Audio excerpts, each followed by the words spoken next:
the trash. Take your seat. And you also take your seat. That is very awamunze nebuuza kuba mva kumubuuza nti oli kula dingo muntu kuba ayinza okubanga emyaka gira bikange emikulu naye obwongo tebuna bakukula okuja gyendi n'atandika okwagala okuhijackinga table gye mbaddeko gye bali okunsavingirako as an equal who is also contesting as a chairman of C5. I saw that as demeaning me. Kati ate tujja tutya ku nomination ate n'otugamba tusooka verification.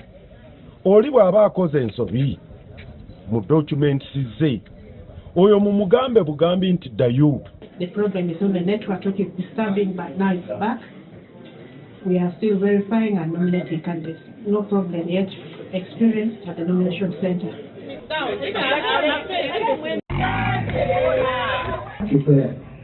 Javier Jonas Santos, duly nominated as a candidate to contest to the election as district direct elected council from Mississauga, Electoral Kenya, from district. The policy of collecting money and taking it to URA is outside the mother law. Because the mother law is insisting, or the mother law is stating that all local revenue must be collected at the sub-county, and the sub-county must maintain 65% and send 35% to the district. Now there is a new policy taking all the money to URA. Waliwo ekifaananyi kye twagala mukono ebeere era nga buli omu nandi mubuuziza ekibuuzo kino nti mukono mu kaseera kano weeri gwe kusanyusa bajje mukono gye wandiyagadde. Candidates bazze mu bungi, especially in the morning. Era tubadde able to successfully nominate a number of them. Tetufunyeemu buzibu bw'amaanyi. Ekiyinza okunstopinga okunominatingibwa wano biri ebintu bibiri.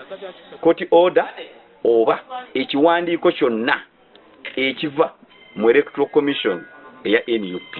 So ebintu ebyo bibanga sibifunyi kubanga nnyimiriza obutewandiisa candidate munnange agamba nti yabadde ateekeddwa okufuna tiketi. Simanyi y'okufuna tiketi abibalira ku ki.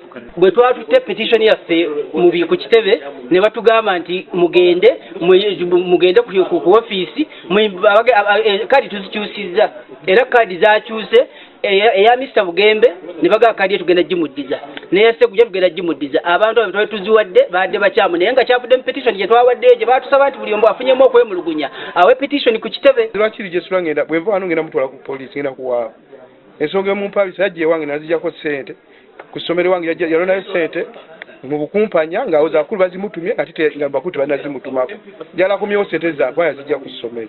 Yakwata ssente n'ebikonda tuziyina nga ye agamba nti leetayo emitwalo 3 nze nina kaadi nze nina sitampu ekondamu kaadi.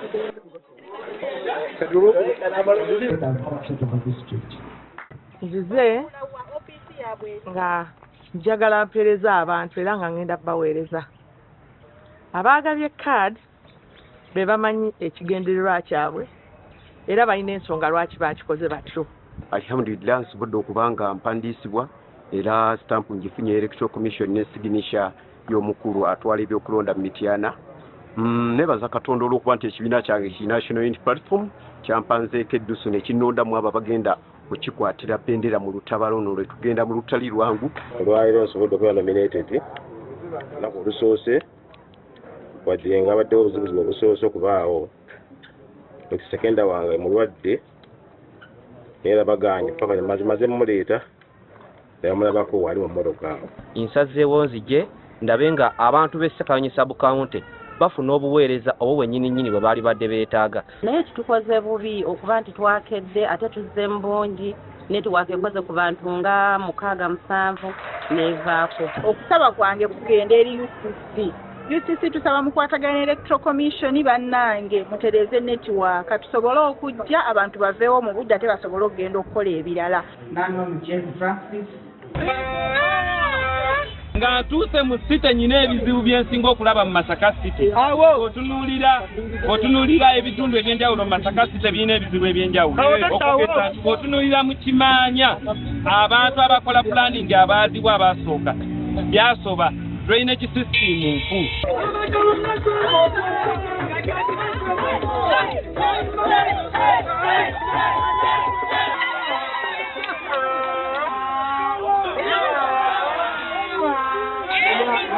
puroguramu y'ekibuga okukizimba yeetaaga strategic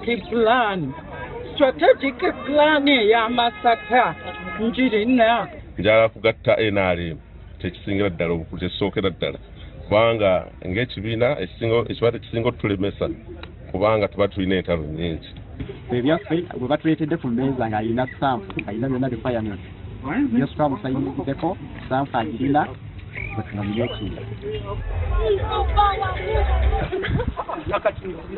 nyizire independent ahabw'enshonga zitari zimwe na zimwe emivuyo erikuba eri omu kukwata flag z'ebibiina neeba eri mingi more special omu kibiina kyaitu kya NRM.